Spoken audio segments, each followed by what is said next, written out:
दोनों के अंदर कहीं ना कहीं बहुत लोगों ने उस हिसाब से भरे क्योंकि उनको जानकारी उस समय नहीं थी। और अब जब वो कैंप्स में भी गए तो कैंप्स में क्योंकि आय को बदलने का कोई अधिकार नहीं था, तो इस कारण से अभी तक उनको जानकारी नहीं। लोग फोन करते हैं पूछने के लिए किस कारण से होगा, हम बोलते हैं कि आप एडीसी के माध्यम से इसको करा सकते हैं, मगर वो बहुत बड़ी कठिनाई का कारण बन रहा है। तो आप लोग, जो लोग वंचित ना रह जाएं, वो बहुत बड़ी आवश्यकता है। और दूसरा, इस चीज में अगर और भी पैमाने इस चीज को सुनिश्चित करने की आवश्यकता, कई बार कहा जाता है कि जो उसके पास गांव के अंदर मान लो प्लॉट है या 2 कमरे का मकान है, मगर आज की क्या पता वो पुश्तैनी मकान उसका चलता आ रहा हो और आज की तारीख में उसकी माली हालत क्या हो, क्या पता वो बेरोजगार हो गया, परिवार में ऐसा कोई हादसा हुआ हो और आज की उसकी माली हालत ऐसी हो कि वो उसके पास जीवन व्यापन करने का कोई साधन ना हो। उस चीज को भी सुनिश्चित करना बहुत जरूरी है कि केवल 2 कमरे होने से ये दिखाया नहीं जा सकता कि आज की तारीख में भी उसकी माली हालत ठीक है। उस चीज को भी सुनिश्चित करने का काम करें।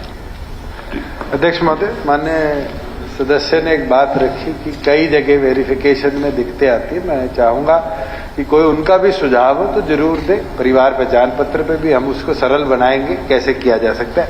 मगर जहां आप बात कह रहे हैं कि परिवार की आय फ्लक्चुएट करती है, परिवार पहचान पत्र जो है वो पहले एसईसी की डाटा की तरह नहीं है कि आज अमीर था कल गरीब हो गया। ये प्रोएक्टिव प्रोसेस है और उसके अंदर किसी के परिवार की आय अगर फ्लक्चुएट करती है तो उसको तुरंत रीवेरीफाई करा सकता है और उसकी श्रेणी बदलती रहेगी।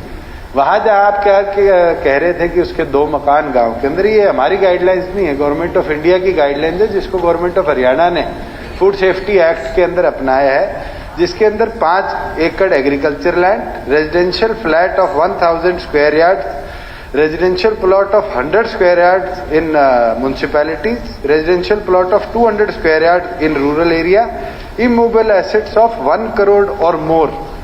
ये गाइडलाइंस है जिसके अंदर हम इकोनॉमिक वीकर सेक्शंस को गवर्नमेंट ऑफ इंडिया की डायरेक्शंस के अनुसार फॉलो करते हैं। मैं तो चाहूंगा कि किसी भी सदस्य के कोई भी सुझाव हो जिसके अंदर वेरिफिकेशन प्रोसेस और सरल हो, जल्दी इसके अंदर कार्रवाई हो और आम नागरिक को ईडब्ल्यूएस के लाभ मिले, तो हरियाणा सरकार उसको जरूर अपनाने का काम करे। धन्यवाद। एक इसके अंदर बात हुई है, जो सरलता की बात कह रहे हैं कैसे बेहतर हो, मैं वही कहूंगा कि जो आपके कैंप लगाए जाएं, इन कैंप्स में कम से कम जो इनकम का किसको कैसे ठीक किया जाए उसको भी एक पैमाना वहीं पर एटलीस्ट वो बंदा अपना उसके अंदर सिस्टम में डलवा तो सके। उसको पता ही नहीं कि कहाँ जाके सिस्टम में डालना है, वो सबसे बड़ी बात। अभी कैंप लगे तो उसमें नहीं हुआ। मैं और एक उदाहरण हमारे खुद के गांव का भी देना चाहूंगा। चौटाला गांव में एक धरना लगा हुआ था, मैं वहां गया, उन्होंने मुझे एक सूची दी तकरीबन 250-300 लोगों की। वो लोग बैठे हुए थे, साफ देख के अधिकतम लोग लग रहे थे कि ये बड़े जरूरतमंद है। मैंने उनका इंक्वायरी भी करवाई चंडीगढ़ से यहाँ पर, और उस डेटा के अंदर भी कई जगह पे उसमें भी त्रुटियां थी, टेक्निकल एरर था। उनके बहुत सारे लोगों के ये दिखा दिए गए कि उनके अर्बन एरियाज के अंदर 100 गज से ज्यादा का प्लॉट है, इस कारण से हमने उनका काट दिया। और वो लोग गरीब थे बेचारे, उन्हें कभी चौटाला से बाहर नहीं गए होंगे, उनका अर्बन एरिया में दिखाया हुआ था। तो बाद में वो शायद टेक्निकल एक मिस्टेक थी। तो बट मैं ये कह रहा हूं इस तरह की बहुत सारी त्रुटियां आज की तारीख में भी हैं। तो केवल और केवल जो लोग आपने लाभार्थी नहीं थे उनको निकालने का काम किया, वो बहुत सही बात, मगर जो लोग लाभार्थी होने चाहिए। और कोविड के बाद सर बहुत बड़ी बात है, जो मैं इनकम के पैमाने की बात कर रहा हूं, कोविड के बाद बहुत सारे लोगों की जो शायद 1,80,000 से थोड़ा सा ऊपर थे, वो आज की तारीख में बहुत बड़ी बेरोजगारी की मार झेल रहे हैं। तो उनका विशेष ध्यान रखें। उसके लिए जो इनकम का पैमाना है उसको सरल बनाने के लिए कुछ प्रयास जरूर किए जाए और जो भी सहयोग मिल सके दे सकेंगे हम कोशिश करेंगे। माननीय सदस्य ने खुद ही एक बात कही कि निकाल दिए और नए नहीं बनाए।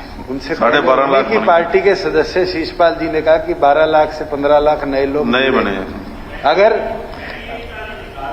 नहीं बनाए, मैं ये कह रहा हूं कोई ऐसा व्यक्ति ना छूट जाए जो जिसको होना चाहिए। तो और कोविड के बाद में मानता हूं बहुत बड़ी बात। इतना बोल सकता हूं माननीय सदस्य का अध्यक्ष जी, इनका साथ रहेगा तो जरूर हरियाणा का कोई भी नागरिक जो ईडब्ल्यूएस श्रेणी में होना चाहिए उसको हमारी सरकार नहीं छोड़ेगी। आप भी जब कॉन्स्टिट्यूएंसी में जाएंगे, अगर इनकम वेरीफाइड है 180 से नीचे, तो आपका लोग आभार प्रकट करेंगे कि उनका पीला राशन कार्ड बन चुका है। धन्यवाद श्री प्रदीप।